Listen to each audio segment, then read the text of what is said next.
Le dernier soir de ma 25e réunion d'anciens élèves, il y a eu une fête sous une tente. Juste avant de rentrer dans le vif du sujet, assurez-vous de vous abonner à la chaîne pour ne pas louper les prochaines vidéos. Et n'oubliez pas de récupérer votre formation offerte pour découvrir 6 façons peu connues de générer des revenus passifs en cliquant sur le premier lien dans la description sous cette vidéo. Avec de la danse, de la musique et du bruit. Tellement de bruit que beaucoup d'entre nous ont commencé à sortir de la tente pour s'entendre parler et retrouver des camarades de classe que nous n'avions pas vus depuis plus de 20 ans. En parlant avec mes amis, j'ai fait une découverte étonnante. 80% d'entre eux étaient mécontents de leur vie. J'ai l'impression d'avoir gâché ma vie, alors que je n'en suis qu'à la moitié, disaient-ils. Je ne sais pas à quoi sert ma vie. J'ai donc eu le privilège d'aller à l'université de Yale. Et nous nous tenions un soir d'été au milieu de l'ancien campus de Yale, et les gens avec qui je parlais étaient privilégiés et très instruits, financièrement aisés et en position de pouvoir. Ils avaient une première maison et une deuxième maison, un premier conjoint et un deuxième conjoint. Et 80% d'entre eux étaient malheureux dans leur vie. Qui était heureux? Les 20%? Eh bien, nous avions étudié la littérature et la rhétorique de la Renaissance, et nous étions les gens du théâtre et les geeks de l'histoire.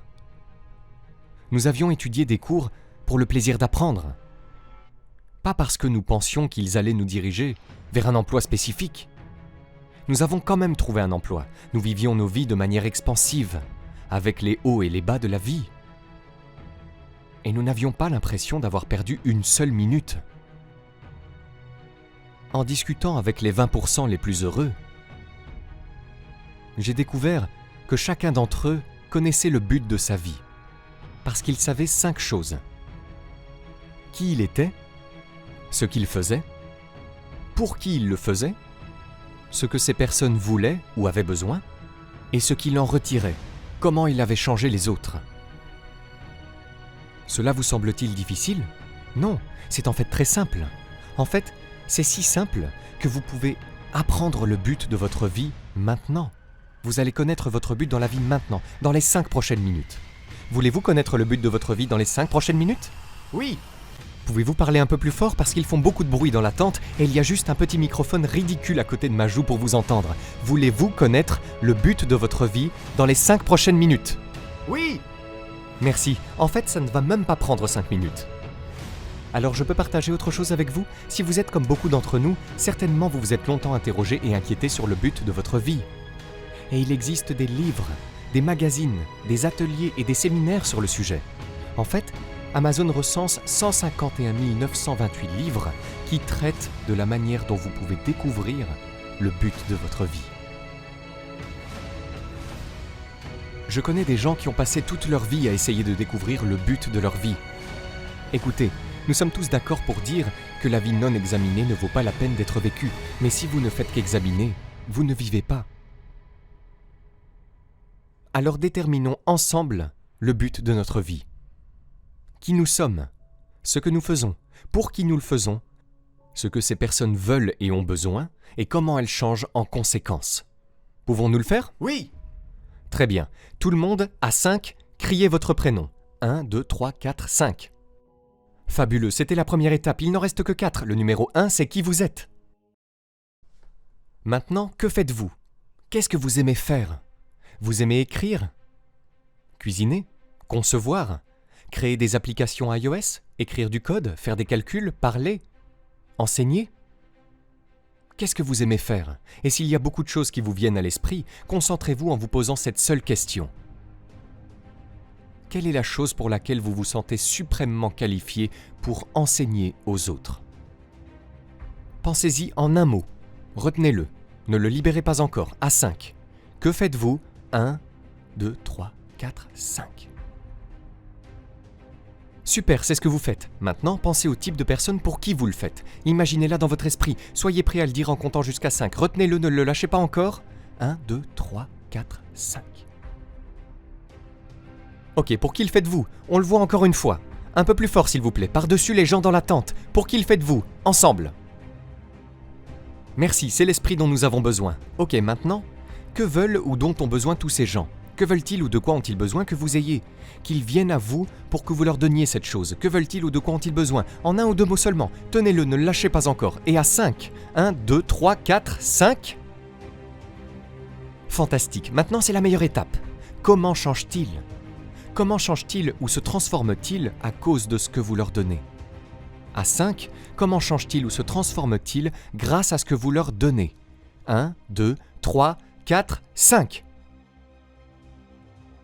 Génial, maintenant nous allons rassembler tout ça dans une phrase, d'accord? Tous ensemble, plus fort que les gens dans la tente. Qui êtes-vous? Que faites-vous? Pour qui le faites-vous? Que veulent-ils ou dont ont-ils besoin? Comment change-t-il en conséquence? Fantastique, vous venez tous de faire quelque chose que les gens qui sont allés à Yale n'ont pas pu comprendre pendant 25 ans. Félicitations, applaudissez-vous! Maintenant, pourquoi cette formulation est-elle si puissante? Parce que sur les 5 choses que vous devez savoir pour connaître le but de votre vie, seules 2 concernent votre personne.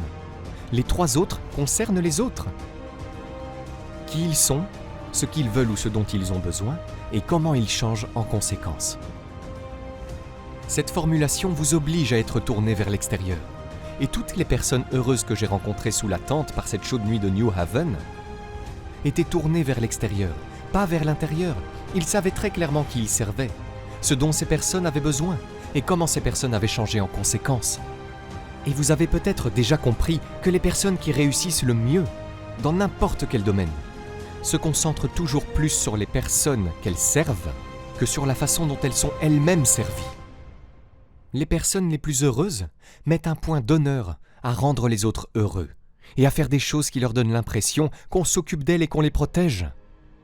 Si vous rendez les autres heureux, la vie nous enseigne que nous serons également pris en charge.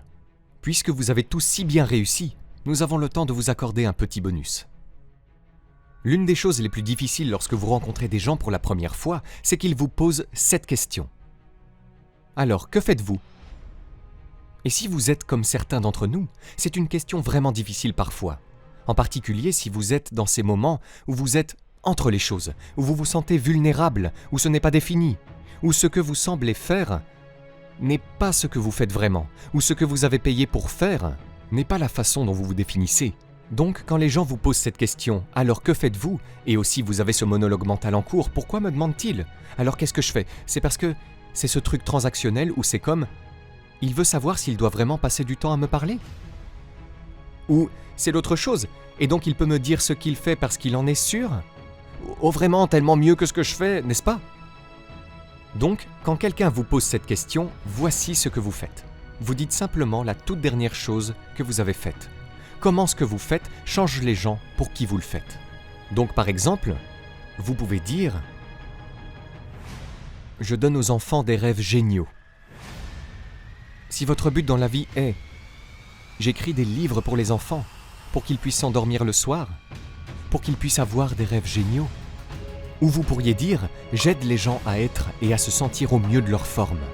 Si votre objectif de vie est « Je conçois des vêtements pour les hommes et les femmes qui ont besoin de choix abordables, afin qu'ils puissent être et se sentir au mieux de leur forme ».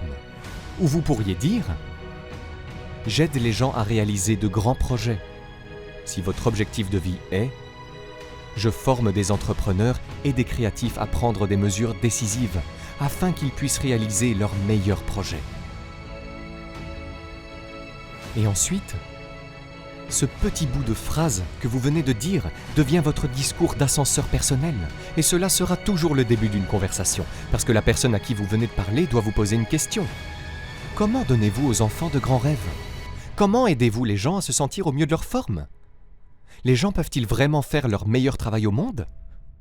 Et puis, vous leur dites, et vous partagez le but de votre vie. Et vous leur expliquerez comment ils peuvent apprendre le leur, eux aussi. Si vous avez aimé cette vidéo, vous pouvez cliquer sur le bouton j'aime et vous abonner à la chaîne. Cela nous fera chaud au cœur. Vous êtes également libre de recevoir notre guide pour apprendre à générer vos premiers 200 € par mois sur Internet en cliquant sur le lien dans la description sous cette vidéo, le tout gratuitement. À très vite!